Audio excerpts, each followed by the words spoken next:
So what is the midterm exam format? Okay, so I think for all the new students, this can be a little bit of a scary time, exactly what you're going to be covering. So I think this is a nice sample that we've got here of overall what will be covered. Now, I think most universities in Saudi Arabia now cover their exams as computer-based tests. Mostly, you're going to be looking at multiple choice questions. So it does narrow things down and make it a little bit easier for your answering. Okay, now this particular sample here, it's telling you that there are 50 questions. So let's make this a little bit easier for everybody to see. So we're talking about there are 50 questions for you to cover. Now that's quite a lot of questions to do in quite a short amount of time, only 75 minutes, especially when you're going to have listening and you're going to have a reading task as well. So the listening, you cannot make that any faster. You can't really do much with that. But with the reading, using those skills I was talking about before, like the reading for gist, that will definitely really help you. You're then going to have a grammar and vocabulary section. You have your one reading section, and we've got the listening task here.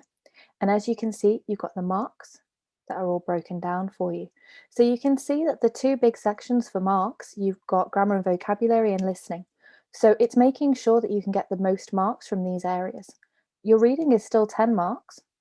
So answering those questions will be important, but trying to get the 20 marks for the grammar, vocab and listening will be very, very helpful. Okay. As well, at the bottom of the screen here, you can see we've got, it's all based on the units that are mentioned in your exam file. So perhaps it's units 1, 2 and 3.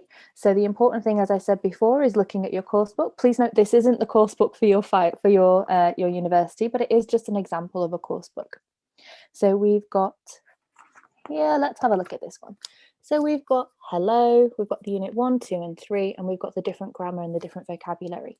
Now, don't worry too much about going back through the exact part of the book to find the exact information in here, because this is, I would say, is the most important area that you need to use. And it would be about revising the grammar and the vocabulary that you've looked at. Most course books have a section at the back of the book where it has a word list for each unit. So it saves, again, you having to go through and work out exactly which vocabulary you need. So here you go, you've got the word list at the back here and a list of the things for yourself. So that will help you with your reading, with your vocabulary, and that will also help you with your grammar sections. Now, as with anything, grammar and vocabulary is going to help you with your reading. So that section will kind of be taken care of as well for your preparation. Okay. So yeah, we've also got the extra grammar section, which we're going to be covering. I think there's another grammar question coming up in a little while. So we'll be looking at the grammar side of things that you'll need to cover in your exam. Okay.